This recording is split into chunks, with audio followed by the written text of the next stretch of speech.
Vybz Kartel just made the most shocking appearance in Jamaican politics, and the PNP might never be the same again. Did the PNP just gamble their political future by aligning with a dancehall legend, or is this the game changer they need? Let's break it down. Hey patriotic internet friends and family, welcome back to the channel. In this video, we're diving into the wild moment when Vybz Kartel, fresh out of prison, stole the spotlight at the People's National Party's annual conference. Jamaica, picture this: a controversial dancehall icon, a Maroon chief, and a fired up crowd. But here's the twist: did the PNP just make the boldest political move of the year, or are they risking it all? Stick around to find out why this could shake up Jamaican politics like never before. Welcome all patriotic Jamaicans. The movement continues. Make we get into it now. Let's kick it off. PNP defends Vybz Kartel's appearance at the 86th annual conference. Vybz Kartel, a name you wouldn't expect at a political conference, right? But when the People's National Party decide to spice up their 86th annual conference by bringing the world boss himself to the stage, well, you know something's about to go down. Buckle up, because this one's packed with controversy, power moves, and unexpected alliances. But did this bold move do more harm than good for the PNP's image? Stay tuned as we dive into the drama. The People's National Party, known for stirring up political fireworks, decided to double down on controversy at their 86th annual conference. Dancehall superstar Vybz Kartel, freshly freed after his murder conviction was overturned, took the stage alongside his attorney Isaac Buchanan and the chief of the Akompong Maroons, Richard Curry. And what a spectacle it was, because nothing says we are here for all Jamaicans quite like having a convicted, now exonerated murderer headline your party's roll call. Bold move, PNP, very bold. The drama continues to unfold. Dr. Dayton Campbell, PNP's General Secretary, didn't mince words in defending this controversial move. According to him, conference is open to all, regardless of their past. And by past, we mean Vybz Kartel's 13-year stint behind bars for the 2011 murder of Clive Lizard Williams, a conviction overturned by the UK's Privy Council due to jury tampering. Jury tampering? More like plot twists. The Privy Council just turned this saga into the Jamaican version of Law and Order, Dun Dun. But here's the million-dollar question: was Kartel's appearance a stroke of genius or political suicide for the PNP? We'll get into that. When Vybz Kartel hit the stage, the crowd went wild. It was a scene: PNP comrades inside the National Arena roaring in approval, while Kartel, flanked by his entourage and Curry, took center stage. Not exactly what you'd expect from your typical political rally. And what did Kartel have to say for himself? Was this a personal victory lap or a power move for the PNP? The political fallout. Kartel's attorney, Isaac Buchanan, took this moment to express his unwavering support for opposition leader Mark Golding. Kartel stood beside him in full agreement, aligning himself with the PNP. Not to be outdone, Richard Curry, chief of the Akompong Maroons, also threw his weight behind Golding as the future leader of the country. Because when you've got the world boss and the Maroon chief on your side, what could possibly go wrong? The big question. But is this endorsement from such a polarizing figure a good look for the PNP? Fitz Jackson, South St. Catherine MP, defends Kartel's appearance, insisting that the party is for all Jamaicans, no matter their past. So did the PNP just score big with Kartel, or have they risked alienating more traditional voters? The final words as the dust settles: one thing's clear, The PNP isn't afraid of making bold moves, and Kartel isn't afraid of taking the stage, whether in a courtroom or at a political rally. But what this means for the future of Jamaican politics, only time will tell. Want to see how this unfolds in the upcoming elections? Hit that subscribe button and ring that bell so you don't miss the next chapter in this political saga. Who knows, maybe next time Kartel's dropping a track and a policy proposal. Stay tuned. Here are the key takeaways from all of this. 1. Kartel's appearance. The PNP featured Vybz Kartel at their annual conference, sparking widespread controversy. 2. Defended by PNP leadership. Dr. Dayton Campbell and Fitz Jackson insist the party is inclusive regardless of past criminal charges. 3. Kartel's legal victory. Kartel's murder conviction was overturned due to jury tampering, making his appearance even more divisive. 4.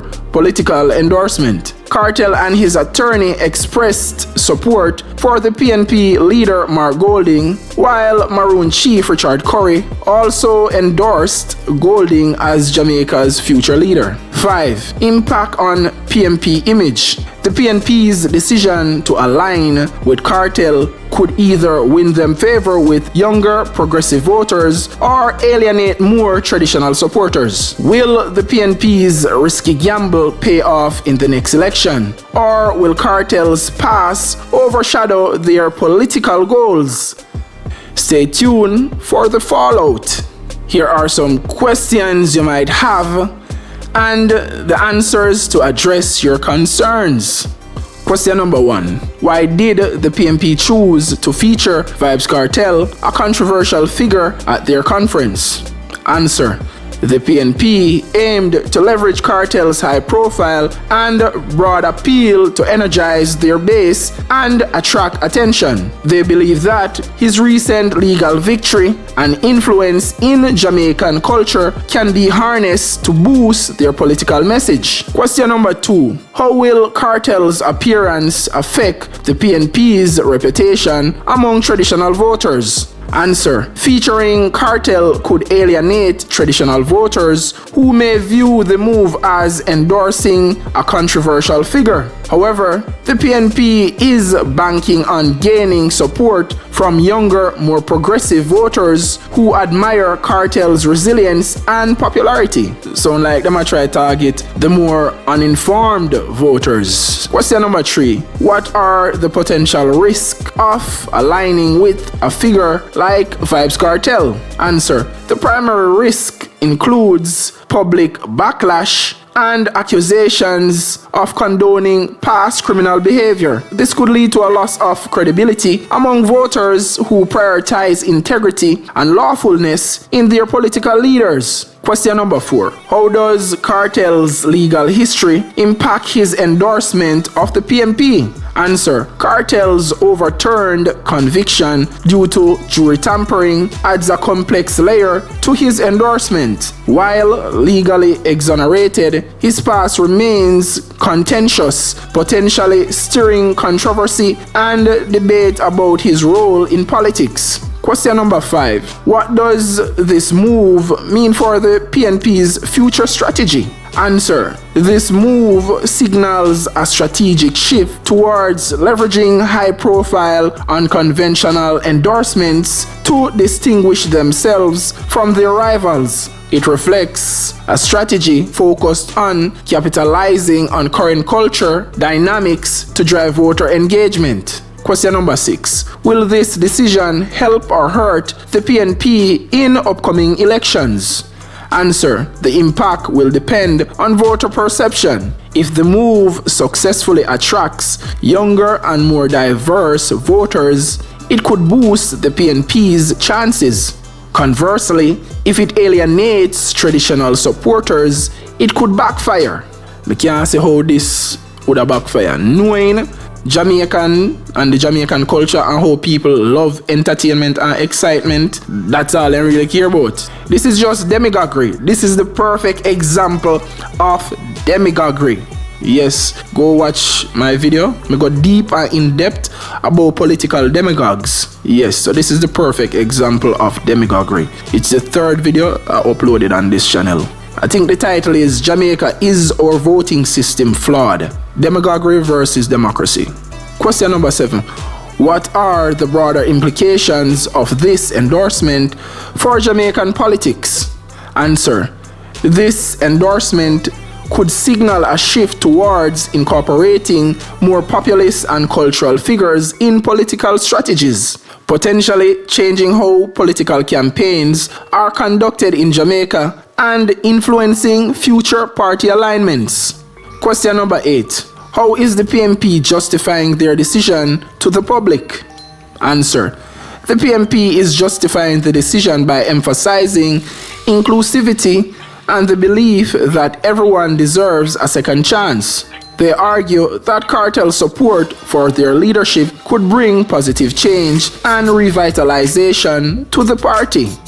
Jamaica, I don't know how Andrew and the JLP are going to recover from this PNP conference. Mark Golden just basically play the ultimate chess move. This is a checkmate for the JLP. While Andrew was busy a plan and plot secret by-elections and feel like him a win a chess match and him a outsmart and outplay Mark Golden and the PNP just obliterated Andrew Holness and the JLP with this strategic chess move where Andrew never saw coming from a mile away. Political chess at its finest, and me have to give credit to Mark Golden with this move. If I the JLP make the move, I would have give credit to Andrew just to see him. Yeah man, but it is what it is.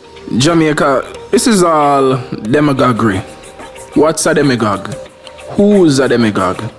A demagogue is a political leader who seeks support by appealing to the feelings, emotions, and desires and prejudices of ordinary people rather than using rational argument. Example, rather than coming with solid and firm policies that would benefit each and every Jamaican for generations to come, then come with entertainment and excitement. Andrew did it with clerks. Remember, Andrew win one election with just the clerks, All of that is political demagoguery, or politicians being demagogues. So now Mark Golden pull off one of the biggest demagoguery in Jamaica's history when he bring up Cartel and Curry and L.A. Lewis them on stage. That's just entertainment and excitement. All him a do, him a appeal to ignorance of the uninformed masses. You see me? The uninformed voters. This PNP rally, Mark Golden seemed more interested in political demagoguery. Please don't forget to like, subscribe, and leave a comment down below and let me know what you think. Let's keep the conversation going. One love, Jamaica.